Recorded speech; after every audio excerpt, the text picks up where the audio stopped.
Alright, hello beautiful souls. This is for the 3rd to the 9th. I am gonna apologize, first of all, that I'm recording this late and releasing it late. I'm also gonna apologize for... Hopefully the sound's gonna be okay. This is a new camera, but also I have a new setup for gaming, because most of you know that I'm a gaming geek, and that's kind of my priority in life, to de-stress from working way too much. So hopefully it's gonna work out okay. I know it doesn't really look that great, but I don't really have another area in the house to record, so I don't know, hopefully we're okay. But actually, while I finish shuffling, the first thing we're going to do is talk about the astrology for the week. So let me kind of switch screens here and show you that. Okay, hopefully you guys can see that well enough. Let's see, on Monday, and I know I did not, I didn't do a video for that new moon in Pisces.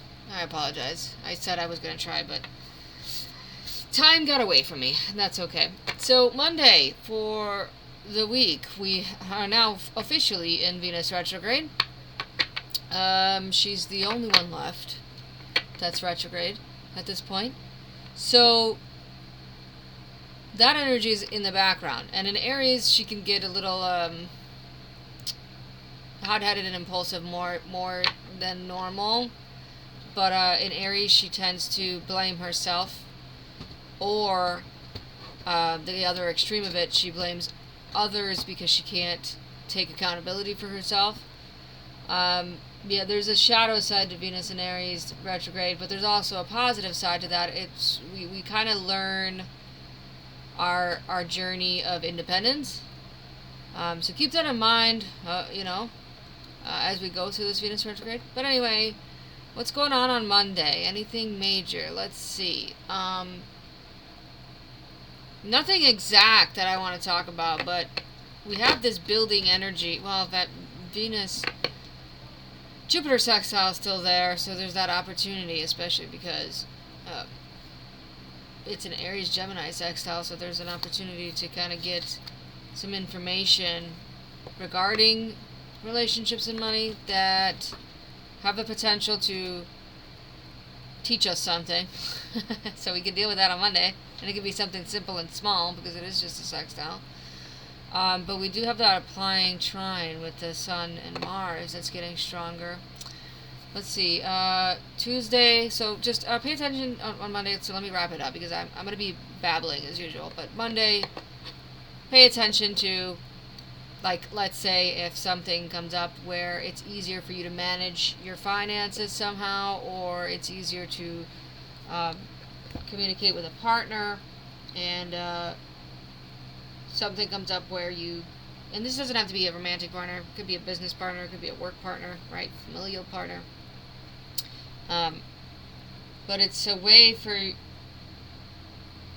the communication to be easier, or maybe an opinion changes, right, like somebody changes your mind on Monday about something, or you change somebody else's. Tuesday, let's see, so Tuesday, that moon and Uranus are conjunct, so anytime we have this, once a month, right, we can be a little bit crazy. We could feel crazy. We could feel, you know what I'm getting? Like my guides are giving me, if you guys are into The Office, like I am, and I've watched The Office too many times, but there's that iconic episode of the dinner party with Jan and Michael. That's Moon conjunct Uranus. In opposition to Juno, okay? Like, yeah. It's like breaking something and then apologizing and having makeup sex, you know? It could get a little crazy and wild on Tuesday. It could be a wild Tuesday. Seems like, especially in Taurus. Because it's an out of sign opposition with Juno, so... And in Sag, where talk about wild energy. Yeah, I would definitely say Tuesday. Don't break anything. You know, don't Don't text that ex, especially because Venus is retrograde right now, okay? That's why I'm giggling with all of this, because a moon conjunct Uranus can be that in Taurus. It can get that stubbornness can shine, and it can shine in a crazy way. All right, Wednesday. What's going on Wednesday? Now the moon's conjunct Jupiter, so we can feel like we want to go big or go home on Wednesday, especially with an idea. Like, an idea can get way ahead of us, or we can really shoot for the stars and kind of reel something in, get something cooking. We can collaborate with someone else, right? We can network with someone else and get an idea rolling and moving, which is good. That's beautiful. I love that. But yeah, I would definitely say, and then you have this energy in Gemini can be a social butterfly. So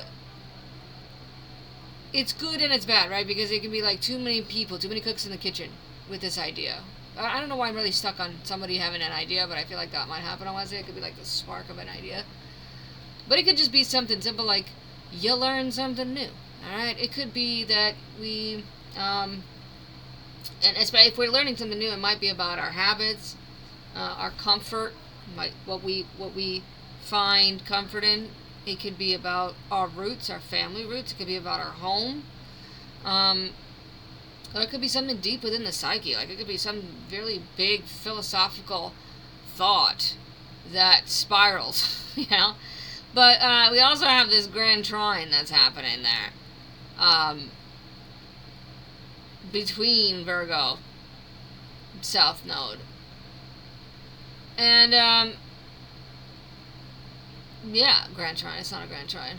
I'm looking at the chart wrong because I'm half asleep. The grand trine there is with the ascendant, so that doesn't matter in this case. So scratch that. But that South Node is making a trine over to Uranus still. That's going to be a while, so I'm not even going to continue talking about going into the past. It's a really big influence. Thursday. What do we got going on Thursday? Man, we're getting closer to that, though. As Venus moves backwards, right, because she's retrograde, and Mercury's going to move forward. That's going to be next week, though. We'll have that Mercury-Venus conjunction. And I think if anyone is making a decision this week to work on something financially or romantically,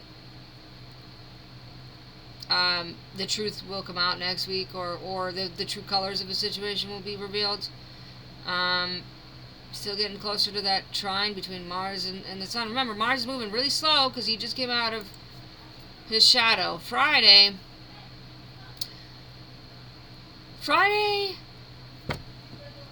again, kind of like Monday. Not really much major going on. Kind of a quieter day. Moon is now in Cancer. It is going to make a square over to this Venus in Aries retrograde and Mercury in Aries. So I guess maybe some challenges will be resolved with that. I think that's good. So again, it could be something simple like telling someone how you feel, letting your voice be heard, especially with children or anything revolving children, because I could see that, or siblings. But on a deeper level, it could be that we find, and I think this has kind of been like a theme throughout February, so I kind of like that it's being, it's kind of resurfacing with this aspect, but finding comfort with the self, all right? How to be okay and be happy with yourself, to be proud of yourself, to be nurturing of yourself, to take care of yourself. Something might come up on Friday with that aspect coming in. Now Saturday, let's see. Now you have that Moon-Mars conjunction exact. It's going to happen on Saturday. And now it's going to square over to Chiron. So Saturday, in Cancer, we might feel a little bit reclusive. We might just want to hang out by ourselves and do nothing. And we might bake a cake or sit by the fire, read a good book, cook a little bit, the things that maybe the Cancerian side within all of us, because we have Cancer somewhere on our chart. So wherever you have Cancer in your chart, you're going to want to feel more motivated with this aspect here on that day. You're going to feel more passionate about it. You're going to feel more driven about it. But that square over to Chiron can have us feeling a little bit like a victim, or it can have us heal something deep within us.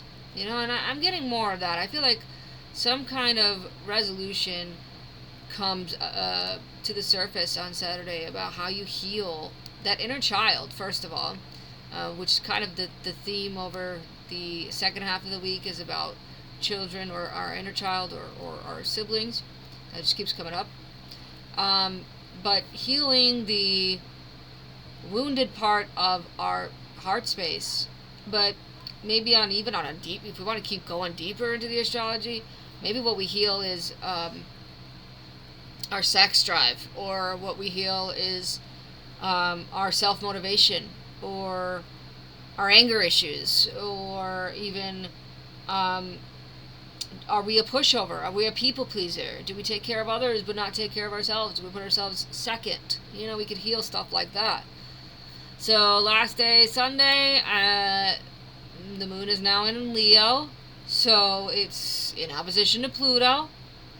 So we can have some really, in Aquarius, remember now Pluto's definitely officially done with going backwards into Capricorn. So Aquarius, full speed ahead here. So, well, not really full speed ahead. It'll take about 20 years for Pluto to get through a sign. So this kind of aspect, I think, with a Leo moon, and as someone who is a Leo moon, I can tell you, and I have interesting aspects. But anyway, we're not talking about me. So this Leo, that was such an Aries thing to do. With this Leo moon, I would definitely say, if something comes up on Sunday about something that you've buried, something that you've said goodbye to, something that you've killed off, right? This is Pluto. Something that you have already resurrected from. You've already been reborn like the phoenix, because there's still that sextile with Juno and Pluto this whole time. Where is your commitment to your own, again, passion? See how we bring that up all weekend? Where is the commitment to your own passion? Where is the commitment to your own creativity, to your own, again, inner child? I think all weekend, Thursday, Friday, we're going to even include Thursday with that. The second half, we're really going to be focusing on what makes us happy. And are you ready to go to the next level, go to the next phase? Because Pluto is going to want us to kind of send us off in that direction for the month. Again, it's the moon, so it makes this aspect once a month. Well, every 28 days or so. So where do we come up with the intention? Where do we come up with the motivation? Again, I know I keep using the same words. To not say hello to a goodbye in a way that's moving backwards. And it's funny because I was like, oh, I'm not going to say that again. I said, oh, I'm not going to keep talking about the South Node and bringing up, it might come up on Sunday. Moon in opposition to Pluto, it's not, because here's the thing, like I say that, I said with the moon conjunct Uranus, it's crazy, right? But it's like obvious crazy. It's like eccentric crazy. It's like explosive crazy. Moon in opposition to Pluto is the quiet, scary kind of crazy. Do you get what I mean? It's two levels of crazy that we can feel emotionally. Yeah. Well, there it is. Gemini. Gemini's coming up. Oh yeah, the camera's upside down. So Gemini, Sacred Messenger. I'll try to do this upside down. Here, how do I? There we go. It's weird. I can't believe I forgot to flip that. I wonder if I could pause and flip it. The answer is yes. We can pause OBS and flip it. Okay. Sacred Messenger. Can I have another one actually before I continue? Aries. Oh my goodness. See what I mean? Well, they are the two biggest influences. When I was talking about the aspects, so I guess I'm not. The Sacred Messenger and the Warrior Queen. Yeah, Warrior. Thank you. You know what? That's a good way to put it, because a lot of the aspects can bring out the warrior within us. And it's either the wounded warrior or the healed warrior archetype. So, I'm not surprised with that. What else? Mountain, vision and inspiration. Vision and inspiration, yeah, beautiful words. Also to describe what we're talking about with Mars influence there. One more, please. What is your vision? What inspires you, right? Like, what? The threshold. I'm telling you, there's something here about that. And those are 2 7s, so 77, look that up. I got distracted. Look up the numbers 77 and 31. Gosh, I hope the sound is okay. Look what's on the bottom. Divine Madness. Mies. I think that's how you pronounce it. Divine Madness. I'm leaving that out. Ooh, I might title the video that, if I remember, because that's perfect, because that's what I was trying to describe when I said the kind of crazy that we deal with. A moon conjunct Uranus is different than a moon in opposition to Pluto. It's the kind of crazy that makes you change your life, you know, like that other people might call you, look at fertility and creativity, that Leo moon. I think we're going to end the week like that. And then the return underneath that. I said, don't go back to the old shit. Look at it. Okay. I'm starting to really resonate with these decks. They're new, but I'm getting there. Alright. Well, not this one. This one I've had. This was one of my first decks. It's obviously destroyed at this point. But those two are beautiful decks. The Hermit and the Four of Wands. Again, it's all about self-knowledge. And, you know, and I know that can be annoying to hear, but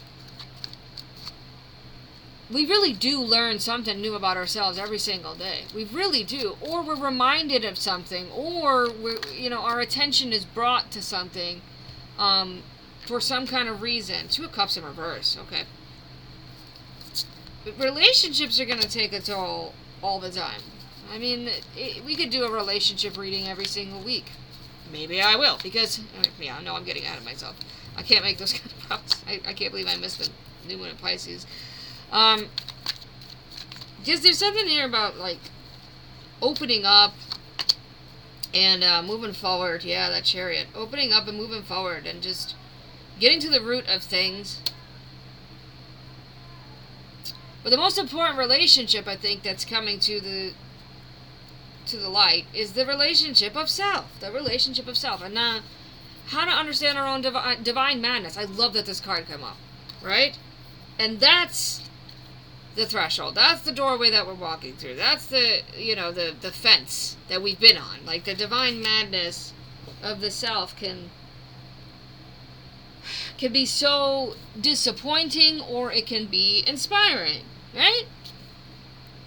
You think of it, speaking of being a gamer, right? In a lot of video games, I don't know, I can't come up with a different example right now because I've been gaming all day. But you think about the hermit in the woods, right? Or the crazy monk that everyone talks about, or the independent witch, the witch in the hut, and that's hiding in the forest.